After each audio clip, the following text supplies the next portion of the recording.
You're approaching retirement. You're trying to figure out what to do next. Volunteering is an opportunity. Profits are in front of you. You have things that you'd like to do. You've searched your childhood and figured out what you really loved in your childhood, and you figured out ways you can give back to the community, or you're searching for ways to give back to the community. Today, we're interviewing Jim Breedlove of the Atlanta Fern Bank to talk about his transition from the world of AT&T into the nonprofit world and how you too can find a way to give back to your community as you approach retirement. Welcome to the Retirement Spy Studio, where we share experiences and a collaborative platform for those entering phase 2 of life and are ready to embrace this chapter with gusto and an attitude of carpe diem. You can find out more about us at www.theretirementspy.com or send us ideas and topics or feedback to hello@theretirementspy.com. Today, we're really excited to have my friend Jim Breedlove of the Atlanta Fern Bank. Jim retired in April of 2022 from the Fern Bank, but still serves as an advisor to the CEO. Before that, though, he had been there for 15 years, and that was following a 30-year career at Bell South, now AT&T, where his last position at Bell South was Director of External Affairs. He currently, as I said, he currently serves as a special advisor to the CEO of Fern Bank. And he also served 30 years in the U.S. Army Reserves, retiring as colonel, and received the Bronze Star during his service in Vietnam. Jim, thank you for your service. He's also a graduate of Leadership Atlanta, and what I understand was the best class ever, and he is very active in Rotary currently. Jim, welcome to the show. Thank you, Duncan. It's good to see you again. You know, you spent years in the corporate world, and when you were leaving AT&T, Bell South at the time, I apologize, what originally drew you to this path to leave corporate America and head to Fern Bank? What happened, Duncan, was Bell South announced the merger with AT&T. Now, merger in the corporate world sounds like a combination of two equals, but in reality, it was a takeover of Bell South by AT&T. And for those of us who had been around a while, we realized that we weren't going to be the winner in this combination. Luckily, I had 30 years at that point, and I was eligible to retire. Now, part of my job as Director of External Affairs for the corporation was to position our company in the external world. So I was dealing with people such as a lady by the name of Susan Nugent, who had been the Senior Vice President of the Atlanta Chamber, and we had Bell South played a very active role. And so Susan and I were very, very close. And in fact, Bell South has sponsored some of the big programs for the chamber. So she called me in one day after she had heard the news and said, "What are you going to do after you retire?" And I said, "I really hadn't thought about it." And she said, "Well, we would like to have you at Fern Bank." And I remember these words, Duncan. I said, "Fern Bank," I said, "I don't know anything about dinosaurs, and I've never been associated with a museum." She said, and I quote, "Yes, but you know Atlanta." And so that was the sum total of the job interview. And so when my days at Bell South, and by this time it was AT&T, had finished, then I just moved across town and set up an office and didn't miss a beat.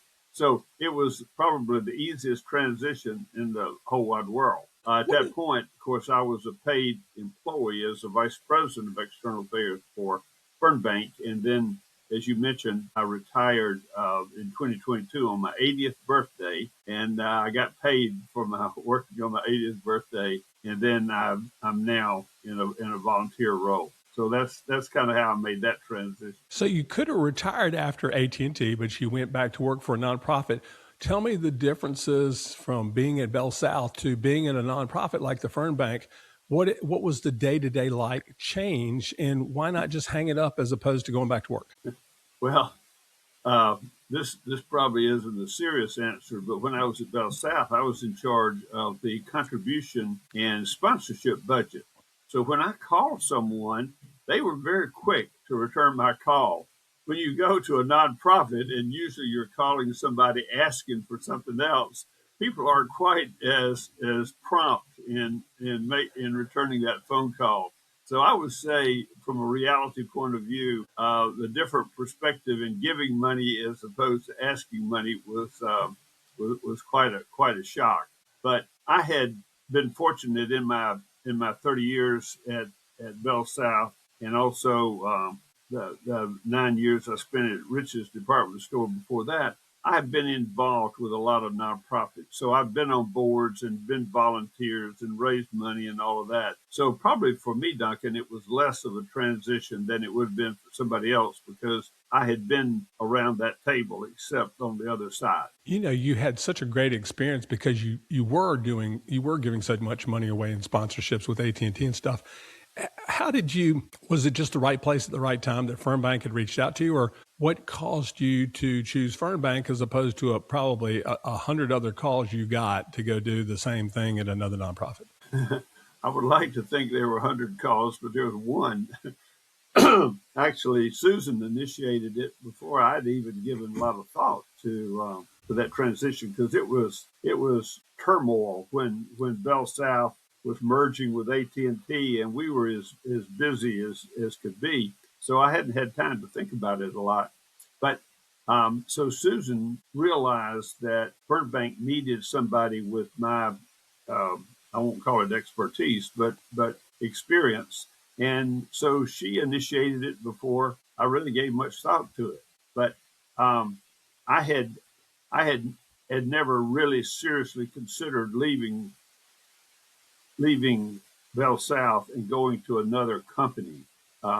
So that made it easy. The fact that here was a great nonprofit at Fernbank Museum and somebody that I would be working for that I knew very well, and she and I had partnered, as I said, on a lot of things. So um, I would say that probably was the easiest transition of anybody's career in history. I give this an advice to so many of my friends. When these things happen, like their mergers, and they happen all the time, Jim, you've seen them left and right from all of our friends.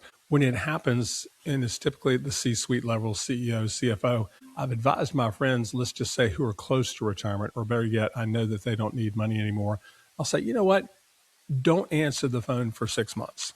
And I say this because you got really lucky. You got a great call from a wonderful person in a great organization. So it was just a perfect call. But I can't tell you how many people don't give themselves enough time to consider retirement outright or a change of plan that might be something different one that they've been in. And I think the thought is from the C-suite is my resume only has a 3 or 4 month window, and if I haven't taken another job that's being thrown at me, then I'm going to get stale on the vine and I'll never get another job. And there's this panic that ensues from a lot of our friends, and I know you've seen it. And as I say, anybody listening to this, if retirement is a possibility, do a pause. And I guarantee you, after a 6 month pause, the phone calls will still come in. They'll still be there. The person who is clamoring for you to come over to do something else, they're still going to be around. But it gives you a chance to study and say, what do I want to do next? As I call it, phase two. It doesn't have to be retirement in the conventional word, but it's something different, right? That is so true. That is so true. People sometimes panic, and in the panic make decisions that they regret later. So I think taking time and realizing it, and also particularly for someone who's leaving the for-profit sector, considering going into the nonprofit, that 6 months that you referred to, Duncan, is a good time to get to know whether it be the Alliance Theater or the Boys and Girls Club or United Way or get more involved in your Rotary Club. Those are the kinds of things that come about and bring about the number one, the most important thing, and that is contacts. It's all about people, and you can develop more contacts and get to know people better by taking some time and working as a volunteer and attending things that maybe you didn't have time to attend before. I think you lead into something really good. And the question I would ask, and for the listeners here, Jim is probably one of the most well-connected people in the city of Atlanta. He just knows everybody. And when you run into Jim usually has 5 conversations going at once because he's a popular guy. Jim, when you left Bell South and a corporate career, put that way, what were the skill sets that you brought that were most impactful to the Fern Bank? Very, very good question. You first think of skills as far as technical skills, but and certainly being able to look at a nonprofit's balance sheet, and which I had to do because in my role if I were going to make a contribution to an organization, I needed to know from the Bell South perspective, excuse me, that money was going to be well used. So I think having some knowledge of financials is very, very important. Otherwise, you can get burned personally, and you can go down some pretty deep rabbit holes. So I think that is important. But but leadership is the second thing that I would mention. And leadership obviously plays out differently, but it still goes back to the basic premise of, can I influence someone to do what needs to be done? And having that ability, having the ability to recruit somebody, convince them of what the objective is, and then lead them into, whether it be a capital campaign or whether it be cleaning up the park. Um, it's wonderful to go out on a Saturday morning and pick up trash, but being able to organize a neighborhood cleanup is the example of leadership, and I think leadership is the second important aspect that you bring over from the corporate world. I think that's brilliant. Excuse me. I liken it because of my background in sales. I was always told my son, sales is the key to what makes the world go round. I think you said it better by saying it's leadership. But what I think you did is you defined it as your ability to influence other people to do what you think is appropriate with their given talents and their given genius for the betterment of the world. And I think you said it brilliantly. It's leadership. When I call it sales, it feels somewhat cheesy, but I like the way you presented that. Is every organization, especially nonprofits, needs a leader to be able to see the bigger picture and then use their connections, which you're so blessed with, to be able to reach out and to affect that change. And that is leadership. And that's so key. And no wonder so many great executives like you from corporate America find themselves in the nonprofit world, because they have the ability to do that. And especially in the nonprofits that need to raise money and raise awareness and advocacy. If you can't do that, you're relying on too many other people, like your board, your development director, and things like that. And it's a hard thing to do if you're not qualified to do so. That's exactly right. Share an experience with me. Can you share a moment in the nonprofit work that you've done that really stayed with you or reaffirmed your decision when you got to the Fern Bank? You can look back over your illustrious career at Fern Bank and go, you know what, let me tell you about this one event, this one place, this one activity, this one meaningful impact that I had that said, this is why I needed to be here. I think probably the most meaningful experience that I had over my 30 years at Bell South and 9 years with Rich's department store was having the opportunity to be the chairman of the board of Leadership Atlanta.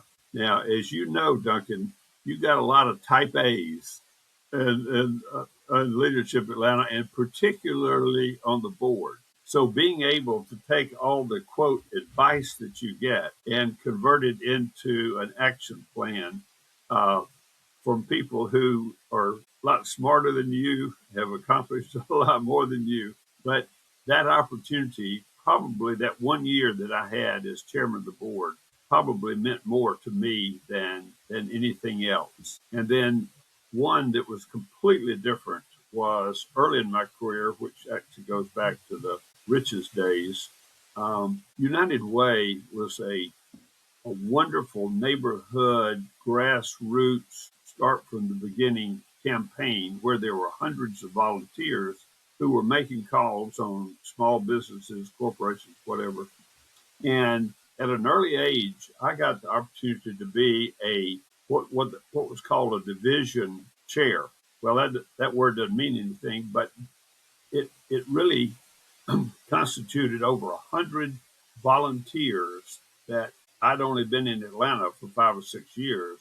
And we had to recruit over 100 volunteers of people who were willing to go out and make calls on behalf of United Way.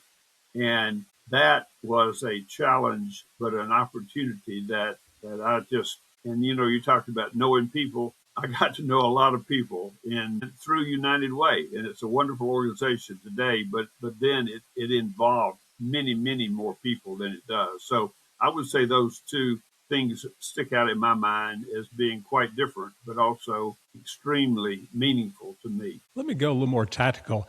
I think about all the great work you're doing at the Atlanta Fernbank Museum that you have over the years.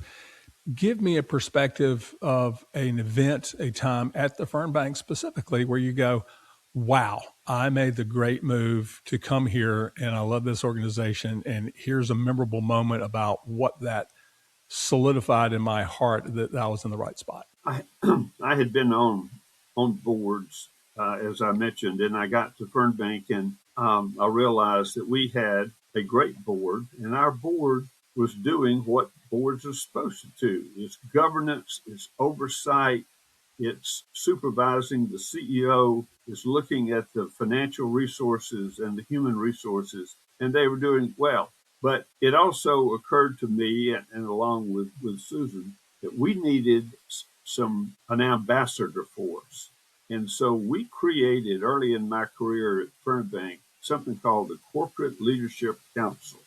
And it constituted of leaders, usually one person from a company or a professional firm who would represent that firm, who but would come to Fernbank, learn about what we were doing, and as we say, go back and say, quote, let me tell you what we are doing at Fernbank.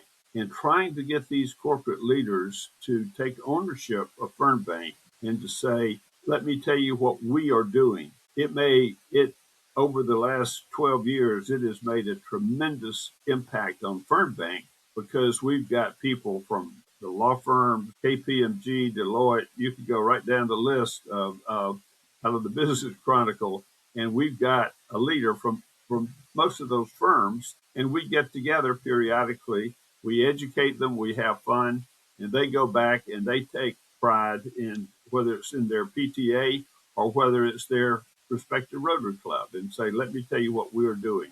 So I would say that the role that I played in creating and building the Corporate Leadership Council has been probably the most meaningful thing that I have been involved with at Fernbank. You know, Jim, that's brilliant. And I'll share a story. I'm on 3 nonprofit boards right now, and I'm on the board nomination committee on one of the bigger ones. And the struggle, I think, is we're a popular nonprofit where a lot of people want to be involved. And at some point, you can only have so many people on your board, meaning your executive, your governing board, and everybody wants to be on your board. And you don't want to turn people down when you're so popular. And so I think what you did is actually brilliant. And I'm going to use you as an example when I go to my next board meeting to say, you know what, we need a leadership council. We need, and I call it in a baseball analogy, it's the farm team. We need to have the young professionals who love it. They want something for the resume, i.e. they're not going to be able to be on the big board because we just only have so many spots, but they can be an advocate. And you have this ambassador program you created where they can be actively involved. They can put it on the resume. It's not a big board, but it's an advocacy role. And all of a sudden you're getting the word out. And guess what? 5 or 6 years from now, when that person becomes the new CEO of the organization, they've been endeared to you and you roll them on the board. Now they have a meaningful impact. And I'm telling you, that's so brilliant. I don't see enough of our nonprofits doing that to try to kind of advocate in a way that's meaningful with different organizations, because you can't have 2 people from Coca-Cola on your board, but you've got 100 people who want to be involved with your organization. So there's got to be a way to get them involved, right? There's a financial commitment, but it's not nearly the same as what the board is. But what's interesting, Duncan, over the 12 years that we've had the Corporate Leadership Council, we've had over 30 members of that Corporate Leadership Council who have been elected to our board of trustees. And as I say, it's a farm team. It's a progression. You're saying, hey, look, we'd love to have you involved. It's not the right time in your career, your life. Let's have you engaged. And then look at Bob. Bob came up from the Corporate Leadership Council to the big board, as we would call it, 3 years ago. Look what happens. And it gives them a vision of what it can be. And the young professionals have so much drive to be involved with the nonprofit community now, and they just don't know how to do it. And if you can do it in a way that says, I thank you by giving you a title of a board, a council, an ambassador, whatever it is, it makes everybody feel good and you're doing great for the nonprofit. So good for you. What a great thing you invented. I'm going to rob from you shamelessly at our next board meeting. Hey, question. Looking back, I love this question for everybody. When you look back on your career, how has your definition of success evolved over time from Bell South to today? I think for everybody, that question should be different. Too often, people think of success as a title or money, how much money they were making. But I think the true key to success is a deep down satisfaction in that I have made a difference. I have made an impact. I have influenced other people, and I have used that influence to help the organization that I am committed to. So I am very fortunate that I can look back and answer affirmatively to all of those. And as I today, here I am. Next month I'll be 84 years old, and I've got my calendar right over here on the side, and I've got things to do all day. And my wife asked me in the morning, "Okay, what's your day like?"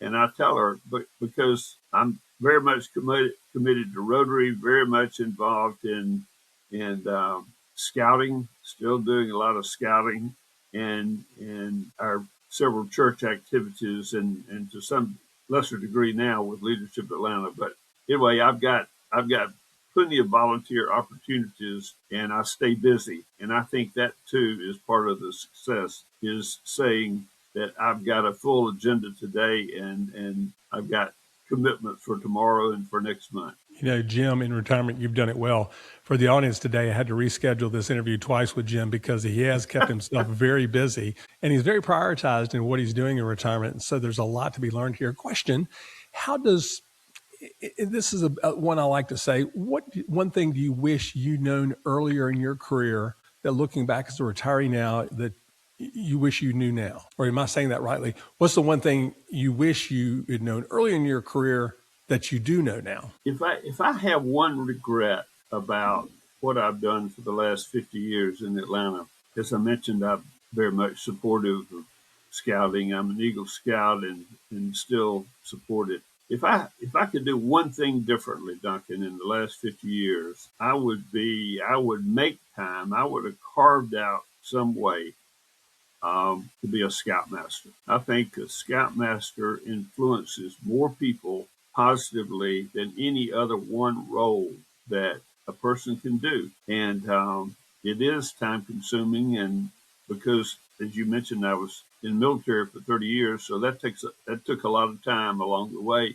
And I couldn't work it out, but that probably, I'm the only person who would answer the question quite that way. But I said my biggest regret is not being a scoutmaster. So tell me from your perspective, because I love that, and I didn't have the opportunity to be a scout when I was in my youth. Tell me what that means to you today in the world that we see today. How important is scouting, and what are the characteristics, the values? What are the things that are most important in your life that scouting would represent in changing the world? Scout motto is be prepared. And the Scout slogan is do a good turn daily. And if you take every day of your life and prepare yourself, prepare whatever it is that you're going to do properly, and if you take the time to help someone, help an organization, then you are going to be a success. Doesn't matter what your title is, doesn't matter how much money, but if you are always prepared and do the right thing, and that you're always looking for an opportunity to do a good turn, then that's going to be success. And the Scout law starts off, Scout is trustworthy and loyal and helpful and friendly and courteous and kind. The 12 points of the Scout law tells you how to lead your life.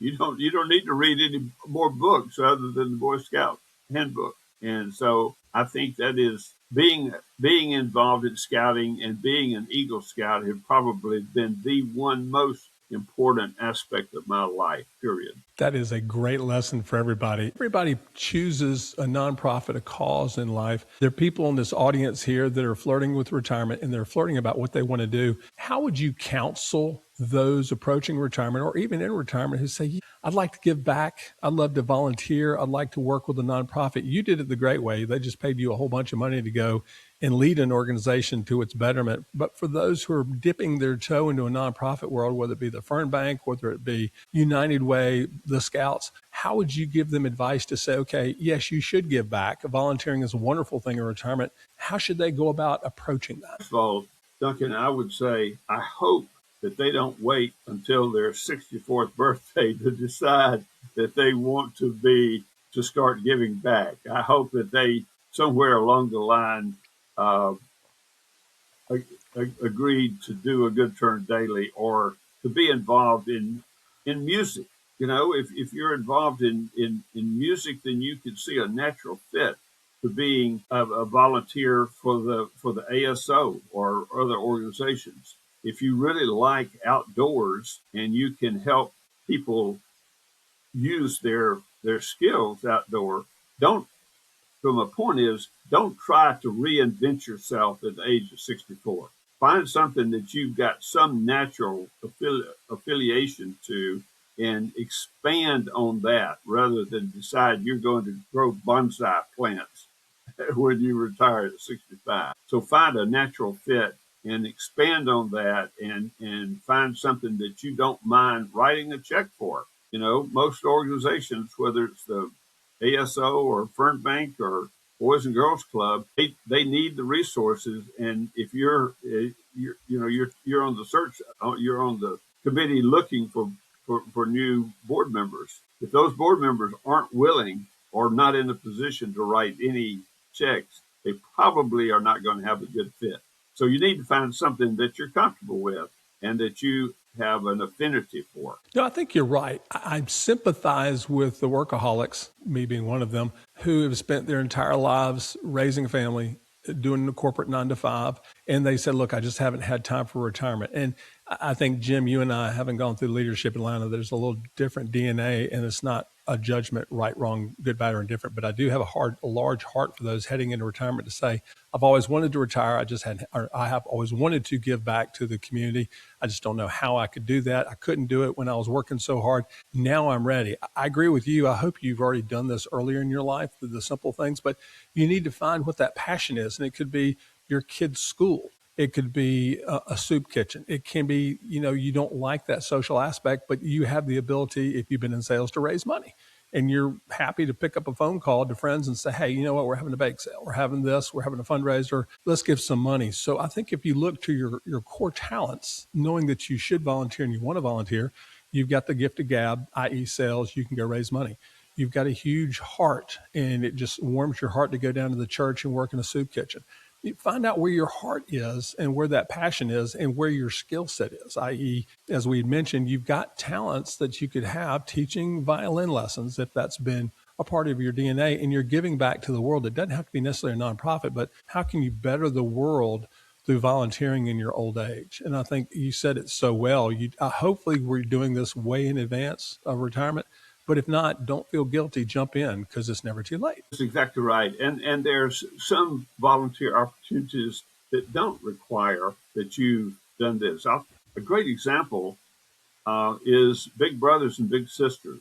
Golly, you can start that on your 65th birthday and be a wonderful big brother or a big sister to a child that's in need or mentoring. My wife today, right this minute, is down at the Inslee School, which is a school for homeless children downtown Atlanta.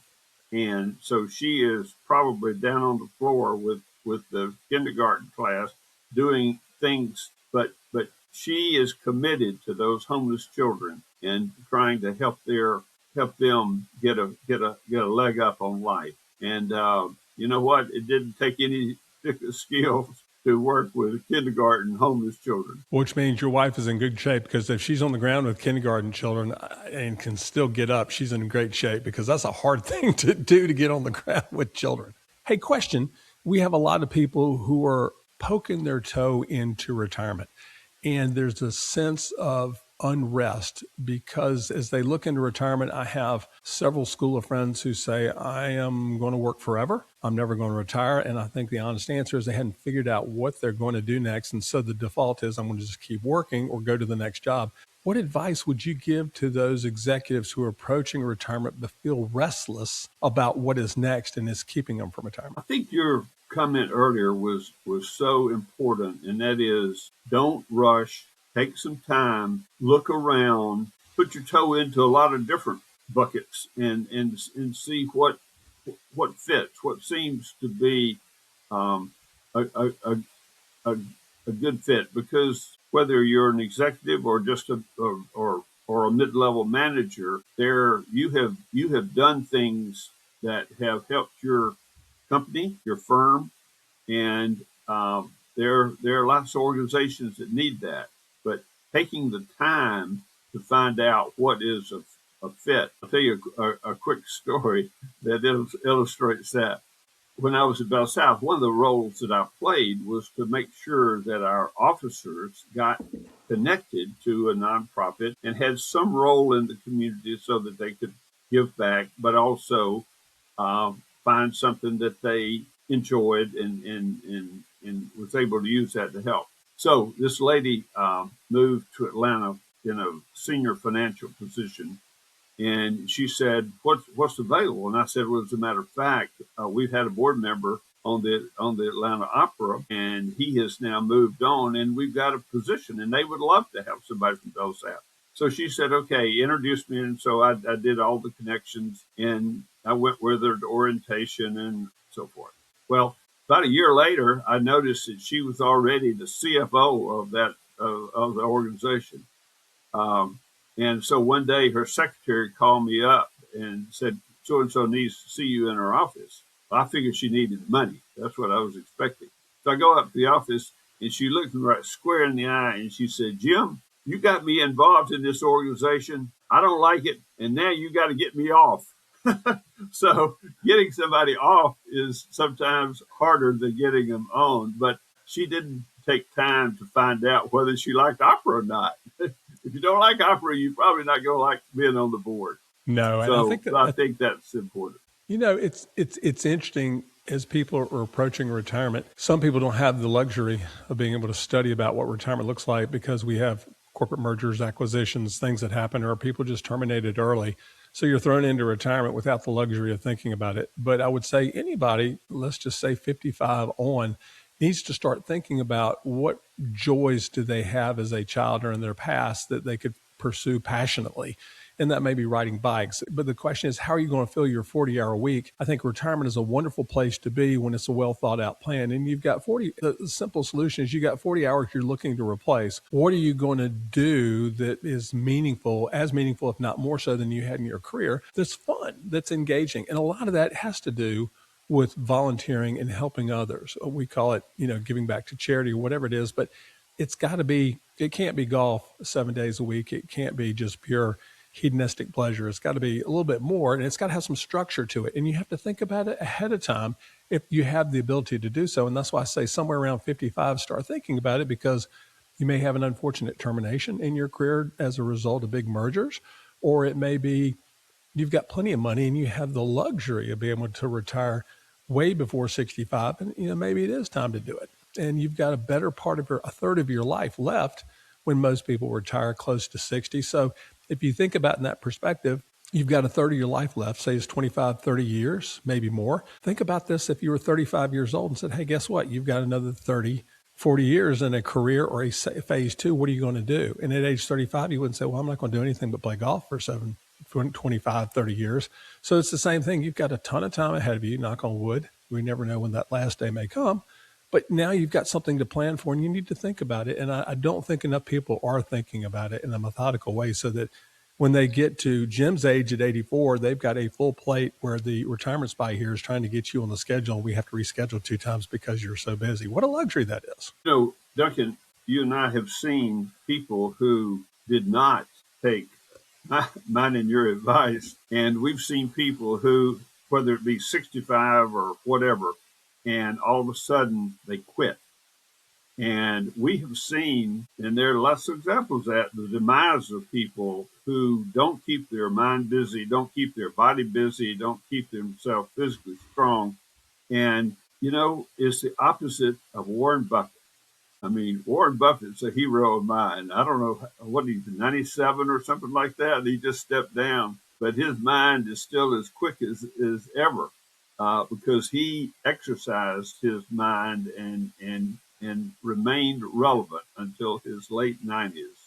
But there are people who are 65 and 1 month old that aren't relevant and don't care to be relevant. They don't have a bright future in front of them. With that comes some depression. People are lost. People lose their sense of community because a lot of our friends are at work. So you lose your community of friends that you've had. There's so many dangers that can lay ahead, but with some planning, and this is not a financial planning show, this is a non-financial planning show, to put a plan together to take a look at your community, i.e. your friendship network, i.e. your community of volunteerism, and how you're going to give back to the community. How are you going to keep what I call the sharpening of your mind, or if I call it the formation? And for me, it's learning how to podcast. Who in the world would have thought that my radio show at WWHS FM in my college town would turn into a podcast, but I enjoy it. So keeping your mind sharp is a big part of that, right? And so as we give advice, and we're kind of winding down with Jim here with some great advice, is take a look at what you want to do in retirement. Take a look at volunteer opportunities, because that's the title of the show today, and try to come up with a plan. Jim, any closing thoughts as we're kind of wrapping up today about advice you'd have for people approaching phase 2? You made a good point. There are people whose careers and family have kept them so busy and up until it's time to start thinking about it. But it's never too early to start doing a good turn daily. And if you start just making a point of letting somebody car move in ahead of you in the line, or helping them out in the grocery store as they're trying to get things. If you do a good turn daily, then good things are going to happen for you, and you will have opportunities that you never thought about before. What a wonderful piece of advice. And I think that's the right salute, isn't it, Jim? What do you think? Thank you so much for your time today, Jim. We appreciate you being on the Retirement Spy. Any questions, you know where to find us. Have a great day. Thank you, Duncan. Good to talk to you.